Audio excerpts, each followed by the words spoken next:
আমন্ত্রণ বিশ্ব বাংলায়, সঙ্গে আছি আমি শাহিনুর সাথী। শুরুতে সংবাদ শিরোনাম।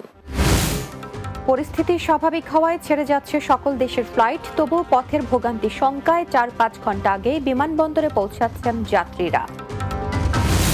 বাংলাদেশি সহ ১৯৫ জন অবৈধ অভিবাসীকে আটক করেছে মালয়েশিয়া পুলিশ, বৈধ কাগজপত্র না থাকার অভিযোগ।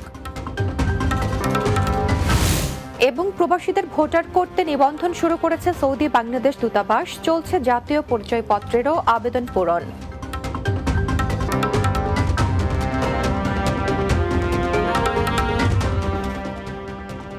শুনছিলেন শিরোনাম, এবারে বিস্তারিত। বিমান চলাচল স্বাভাবিক হওয়ায় অনেকটাই কমেছে বিদেশগামী যাত্রী ভোগান্তি।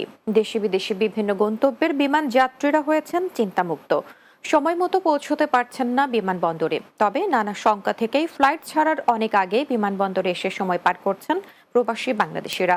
মাহমুদ রুবেলের প্রতিবেদন, ক্যামেরায় ছিলেন তারিকুল ইসলাম খোকন। নাশকতার ক্ষত সারিয়ে স্বাভাবিক চেহারায় ফিরছে রাজধানী সহ সারা দেশ। বিভিন্ন যাত্রীবাহী পরিবহনের পাশাপাশি বিমান চলাচলও হয়েছে স্বাভাবিক। সঠিক সময়ে বিভিন্ন গন্তব্যে ছেড়ে যাচ্ছে বিমানের সব ফ্লাইট। পরিস্থিতি স্বাভাবিক হওয়ায় কমছে যাত্রী ভোগান্তি। কোটা সংস্কার আন্দোলন ও কারফিউর কারণে ফ্লাইট নিয়ে উদ্বিগ্নতা থাকায় নির্ধারিত সময়ের আগেই বিমানবন্দরে চলে আসেন অনেক যাত্রী। আমাদের ফ্লাইট হচ্ছে 5:30 বিকেল, আর আমরা প্রায় এখানে আসছি সকাল 9টা বাজে।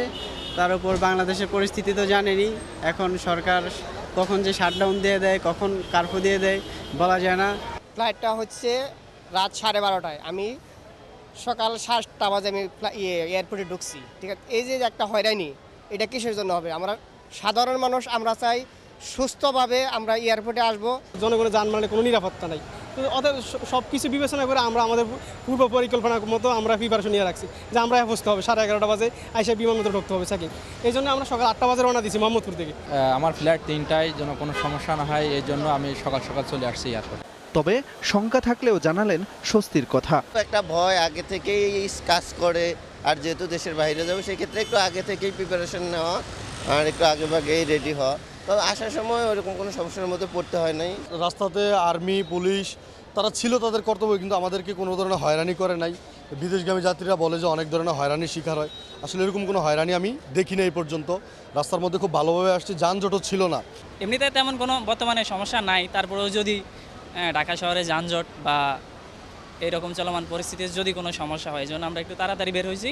হযরত শাহজালাল আন্তর্জাতিক বিমানবন্দর থেকে অভ্যন্তরীণ ও আন্তর্জাতিক রুটে শিডিউল অনুযায়ী ফ্লাইট চলাচল করছে। নির্ধারিত সময়ে বিমানবন্দর ছেড়ে গন্তব্যে যাচ্ছে বিভিন্ন এয়ারলাইন্সের উড়োজাহাজ। মাহমুদ রুবেল, বাংলা টিভি, ঢাকা। মালয়েশিয়ার 2 রাজ্যে অভিযান চালিয়ে বাংলাদেশি সহ ১৯৫ জন অবৈধ অভিবাসীকে আটক করেছে দেশটির অভিবাসন বিভাগ। 2 রাজ্যের অভিবাসন বিভাগের পক্ষ থেকে পৃথক বিবৃতিতে এ তথ্য নিশ্চিত করা হয়েছে। দক্ষিণ ক্লাং জেলা পুলিশ প্রধান ও সহকারী কমিশনার চা হং ফং বলেন, সেলাঙ্গোর রাজ্যের দক্ষিণ ক্লাং এ অপারেশন বেরসেপাদু নামের অভিযান বৈধ কাগজপত্র ছাড়া 72 বিদেশিকে আটক করা হয়েছে। তিনি বলেন, জনসাধারণের অভিযোগের প্রেক্ষিতে এ অভিযান চালানো হয়। অভিযানে 305 জন পুরুষ এবং 112 জন নারী সহ মোট 317 জন বিদেশিকে আইপিটি ক্লাং সেলাতানে নেওয়া হয়েছে। কাগজপত্র যাচাই বাছাইয়ের পর এর মধ্যে মিয়ানমার, নেপাল, ইন্দোনেশিয়া, পাকিস্তান, বাংলাদেশ এবং আফ্রিকার 56 জন পুরুষ এবং 15 জন নারী সহ মোট 72 জনকে আটক করা হয়, যাদের বৈধ ভ্রমণ নথি না থাকার কারণে আটক করে পুলিশ। তবে এ সংখ্যায় কতজন বাংলাদেশি রয়েছেন তা উল্লেখ করা হয়নি।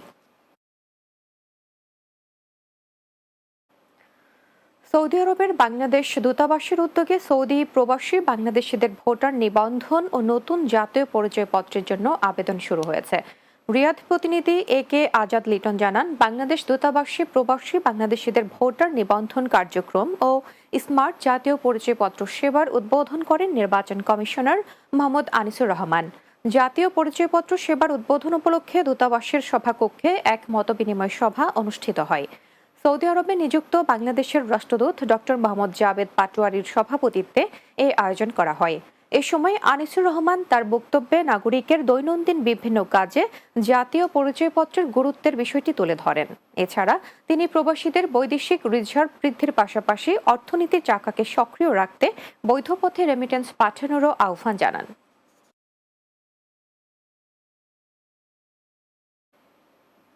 বিশ্ব বাংলায় নিচ্ছি বিরতি, ফিরে আসার পর অন্যান্য সংবাদের সাথে আরো যা থাকছে। আরব আমিরাতের ক্রিয়েটিভ কালচারাল ক্যাটাগরিতে প্রথম গোল্ডেন ভিসা পেলেন বাংলাদেশি চলচ্চিত্র অভিনেতা শাকিব খান, খুশি প্রবাসীরা।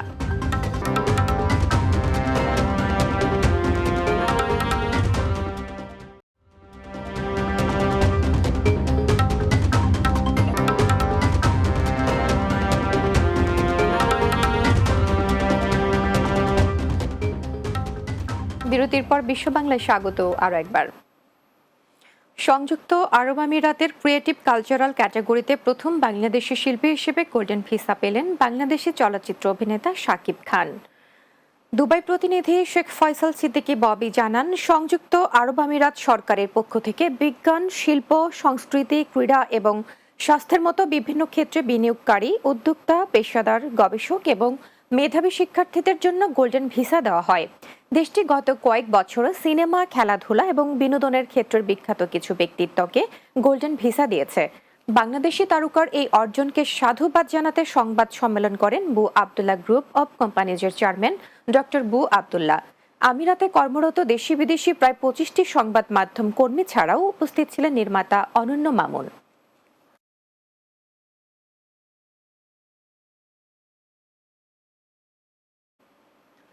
ফ্রান্স প্রবাসী বাংলাদেশি সংগঠন বন্ধুমহল প্যারিসের উদ্যোগে আনন্দ ভ্রমণ অনুষ্ঠিত হয়েছে। রাজধানী প্যারিস থেকে প্রায় 200 কিলোমিটার দূর প্লাজ দো হোলগেট সমুদ্র সৈকতে এই আনন্দ ভ্রমণ করা হয়। ফ্রান্স প্রতিনিধি রাসেল আহমেদ জানান, প্যারিসের লা সাপেল থেকে সকাল 8টায় যাত্রা শুরু হয়ে সৈকতে পৌঁছায় দুপুর 1টায়। সেখানে আনন্দ উল্লাসে মেতে ওঠেন প্রবাসীরা। পরে বিকেলে সমুদ্র পাড়ে বিভিন্ন ইভেন্টে আয়োজন করা হয়। এর মধ্যে ছিল ছেলেদের ফুটবল দিয়ে বোতল টার্গেট করা, মহিলাদের বালিশ খেলা ও শিশুদের দৌড় খেলা সহ বিশেষ আকর্ষণ ছিল র্যাফেল ড্রতে। এ সময় বিজয়ীদের মাঝে পুরস্কার বিতরণ করেন আয়োজকরা। প্রবাসের মাটিতে কর্মব্যস্ততার মাঝেও এমন আয়োজনে খুশি রেমিটেন্স যোদ্ধারা।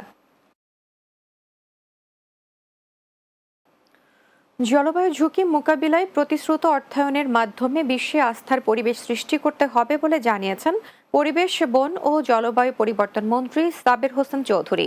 চীন প্রতিনিধি এম.এস. ইসলাম জানিয়েছেন, দেশটির উহানে 2 দিন ব্যাপী অনুষ্ঠিত 8ম মিনিস্টেরিয়াল অন ক্লাইমেট অ্যাকশন শীর্ষক সম্মেলনে এসব কথা বলেন তিনি।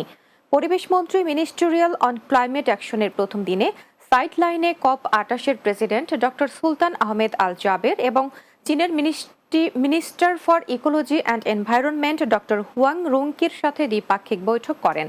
জলবায়ু সম্মেলনে উপস্থিত বাংলাদেশ প্রতিনিধি দলের অন্যান্য সদস্যরা হলেন পরিবেশ, বন ও জলবায়ু পরিবর্তন মন্ত্রণালয়ের অতিরিক্ত সচিব ইকবাল আবদুল্লাহ হারুন, পরিবেশ অধিদপ্তরের পরিচালক মোহাম্মদ জিয়াউল হক ও উপপরিচালক মোহাম্মদ হারুনুর রশিদ সহ অনেকে।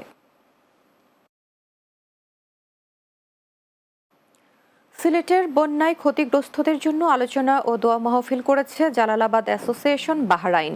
বাহরাইন প্রতিনিধি সম্রাট নজরুল ইসলাম সিদ্দিকী জানান, দেশটির রাজধানী মানামা কুক মেল রেস্টুরেন্টে এ আয়োজন করা হয়।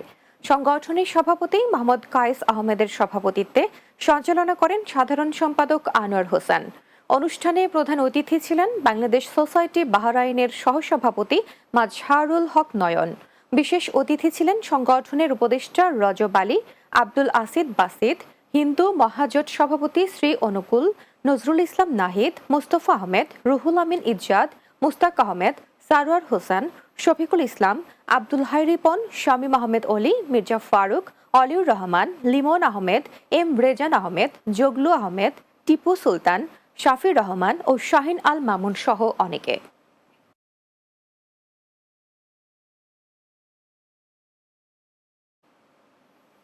শেষ করব বিশ্ব বাংলা, যাবার আগে শিরোনামগুলো আরো একবার। পরিস্থিতি স্বাভাবিক হওয়ায় ঝেড়ে যাচ্ছে সকল দেশের ফ্লাইট, তবু পথের ভোগান্তি শঙ্কায় 4-5 ঘন্টা আগেই বিমানবন্দরে পৌঁছাচ্ছেন যাত্রীরা। বাংলাদেশি সহ 195 জন অবৈধ অভিবাসীকে আটক করেছে মালয়েশিয়া পুলিশ, বৈধ কাগজপত্র না থাকার অভিযোগ। প্রবাসীদের ভোটার করতে নিবন্ধন শুরু করেছে সৌদি বাংলাদেশ দূতাবাস, চলছে জাতীয় পরিচয় পত্রেরও আবেদন পূরণ। এবং আরব আমিরাতের ক্রিয়েটিভ কালচারাল ক্যাটাগরিতে প্রথম গোল্ডেন ভিসা পেলেন বাংলাদেশি চলচ্চিত্র অভিনেতা শাকিব খান, খুশি প্রবাসীরা।